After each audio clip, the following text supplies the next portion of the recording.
Given that you're alive and watching this video right now, I assume you've wondered where life came from. And me personally, I've wondered that question a lot. So in order to figure out where life came from, why don't we try and cook up life ourselves?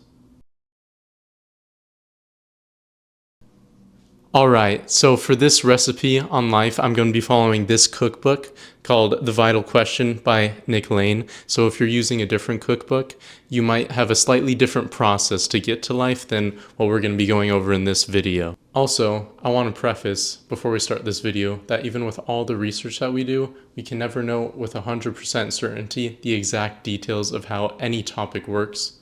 So keep that in mind while we go through this cookbook on life. Of course, as with any recipe, we first need to figure out the ingredients we need to make the life. And oddly enough, with such a complex recipe, we only really need 2 ingredients. This first ingredient is very important to the recipe, and that ingredient is a constant energy flux. Now there is a big caveat to the whole recipe, and that is we need to stay within the confines of our environment, that being the primordial earth, and also we need everything to be energetically favorable in order for it to happen. So really, we aren't exactly cooking up a recipe, but rather looking for the right spot where the recipe will fulfill itself. Now where on primordial earth could we find such a constant flux of energy?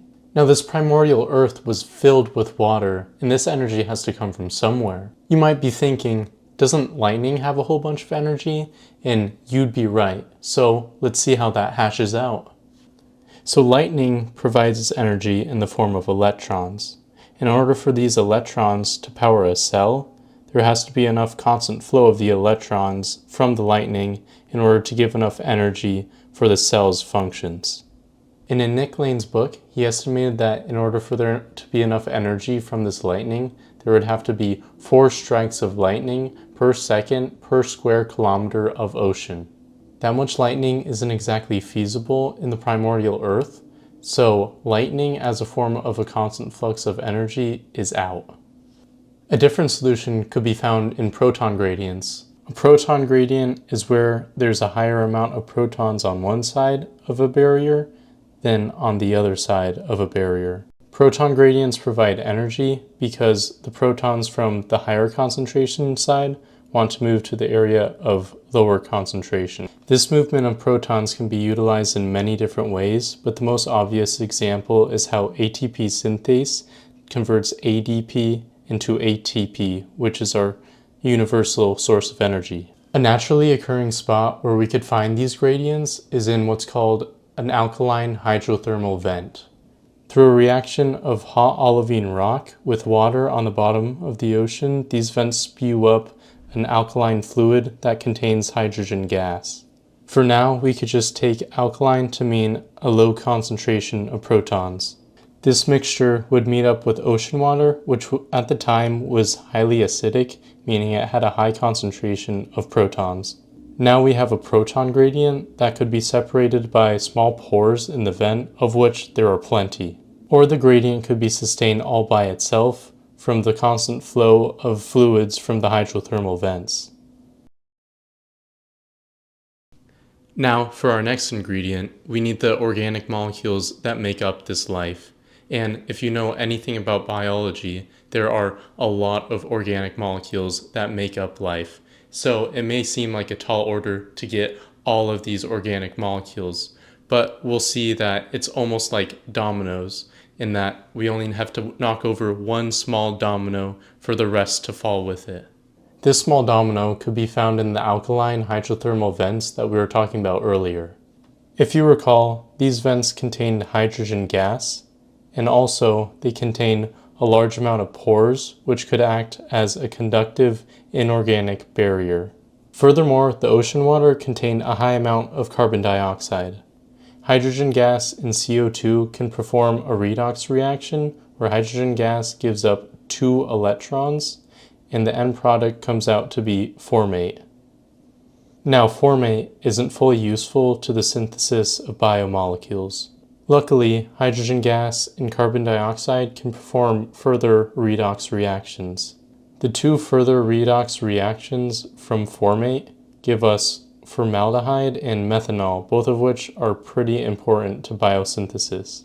A small issue arises though from these two redox reactions. That issue originates from the reduction potentials of hydrogen gas and carbon dioxide. Basically, what the reduction potentials are telling us is how willing one molecule is to give its electrons up to another molecule. And in these two cases, hydrogen gas no longer wants to give up its electrons to carbon dioxide in order to form the molecules we need. A solution arises though from the proton gradients we discussed earlier. This works because the pH gradient changes the reduction potentials of molecules. And in this situation, we can see how this works because the hydrogen gas wants to give up its electrons in order to bond with the negative OH groups to form water. And for the CO2, they want to gain electrons in order to bond with the positive hydrogen ions. This vent environment can now churn out a bunch of formaldehyde and methanol, which will eventually lead to the formation of a bunch of organic molecules. Now with our environment figured out and our two main ingredients in place, we can finally go to work on making the actual cell. As I mentioned, these vents are going to fill up with a lot of formaldehyde and methanol, which with a bunch of time and mixing can form various other molecules.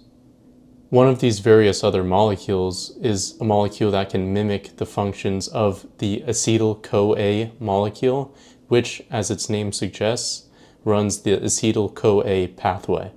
This process and the acetyl-CoA pathway are a little complicated, so for this video, we're just going to accept that this acetyl-CoA-like molecule can form the proteins, lipids, and carbohydrates that our cell needs. From here, a lipid membrane could naturally form with some of these organic molecules both within and inside of the lipid membrane. This slightly mangled protocell would also have to be in the presence of the self-sustaining proton gradient that we mentioned earlier. This proton gradient could function essential proteins that are within the lipid membrane, such as ATP synthase, that'll convert ADP into ATP, our usable source of energy, and this other essential membrane protein, which is referred to as ECH, which is short for energy converting hydrogenase. This protein essentially just performs the biosynthesis that we saw the alkaline hydrothermal vents doing, but in protein form. A key detail about this lipid membrane is that it's very leaky, so protons could easily dissolve out, or OH groups could dissolve in to eliminate the protons, turning them into water. So this leaky membrane ensures that our proton gradient remains the same. With this leaky membrane, these essential membrane proteins, and this proton gradient, we now have a protocell that can sustain itself. Now we don't just want a little leaky cell that's just going to sit there doing the same thing, constantly churning out energy as its environment predicts, never aspiring to anything grander. No, we want a cell that's going to do all of that and move. How amazing. Right now, our cell is confined to the proton gradient from which it originated from. It requires that gradient to flow protons in through its leaky cell in order to perform its functions. But there is a way to escape this proton gradient. The way our cell could do this is by adopting a sodium to hydrogen ion antiporter. This protein brings in hydrogen ions while simultaneously kicking out sodium ions. At first glance, this may not seem like that much, but there are some key features about these two ions that make this addition very worthwhile. First, we need to realize that both sodium and hydrogen ions can run our protein machinery. Next, we need to realize that sodium ions are actually 6 orders of magnitude less permeable to our membrane than hydrogen ions are. This means that the sodium ions getting pumped out by the antiporter are much more likely to go back into the cell through the membrane proteins. On the other hand, the hydrogen ions can still just diffuse right out of the cell or react with the OH groups that are still present to form water. Now our cell is producing its own sodium ion gradient, which it can use to perform its functions. But our cell is still partially reliant on this proton gradient to get rid of the hydrogen ions in order to keep running the antiporter that sustains our sodium ion gradient. There are two things that our cell has to do in order to free itself from its natural proton gradient. First, our cell needs to adopt a proton pump, which pumps out the hydrogen ions that are inside of the cell. Once pumped out of the cell, these hydrogen ions are more likely to come back into the cell through the antiporter.